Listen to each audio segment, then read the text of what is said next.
আমি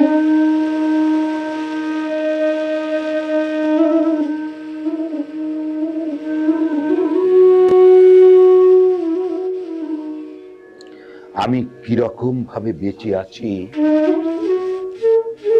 তুই এসে দেখে যা নিখিলেশ। এই কি মানুষ জন্ম, নাকি শেষ পরাহিত কঙ্কালের পাশা ফেলা?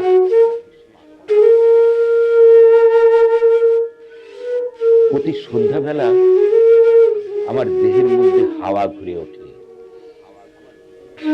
হৃদয়কে অবহেলা করে রক্ত। আমি মানুষের পায়ের কাছে কুকুর হয়ে বসে থাকি, তার ভেতরের কুকুরটাকে দেখব বলে। আমি আমি আক্রোশে হেসে উঠি না, আমি ছাড়পোকার পাশে ছাড়পোকা হয়ে হাঁটি, মশা হয়ে উড়ি একদল মশার সঙ্গে। খাটি খাটি অন্ধকারে স্ত্রীলোকের খুব মধ্যে ডুব দিয়ে দেখেছি দেশালায় জেলে। ও গায়ে আমার কোনো ঘর বাড়ি নেই। আমি স্বপ্নের মধ্যে বাবুদের বাড়ির ছেলে সেজে গেছি রঙ্গালয়ে, পরাগের মতো ফু দিয়ে উড়িয়েছি দৃশ্যলোক। ঘামে ঘামে ছিল না এমন গন্ধ যাতে ক্রোধে জ্বলে উঠতে পারি। নিখিলেশ, নিখিলেশ, তুই একে কি বলবি? আমি শোবার ঘরে নিজের দুহাত পেরেক বিধে দেখতে চেয়েছিলাম যিশুর কষ্ট কি খুব খুব বেশি ছিল কিনা।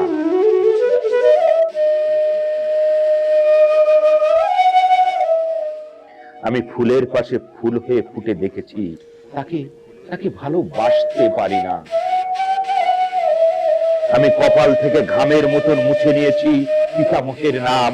আমি আমি শ্মশানে গিয়ে মরে যাওয়ার বদলে মারি মারি মারি ঘুমিয়ে পড়েছিলাম।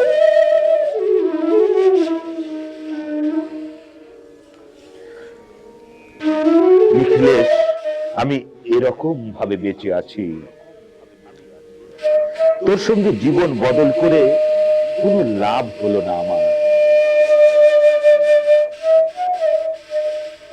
একই নদীর তরঙ্গে ছেলেবেলার মতো ডুব সাঁতার, অথবা চশমা বদলের মতো কয়েক মিনিট আলোড়ন, অথবা গভীর রাতে সঙ্গম নিরত দম্পতির পাশে শুয়ে পুনরায় জন্ম ভিক্ষা। কেননা সময় নেই। আমার ঘরের দেয়ালের চুন ভাঙা ডাকটিও বনপ্রিয়। মৃত গাছটির পাশে উত্তরের হাওয়ায় কিছুটা মায়া লেগে আছে। ভুল নাম ভুল স্বপ্ন থেকে বাইরে এসে দেখি উই পোকাই খেয়ে গেছে চিঠির বান্ডিল।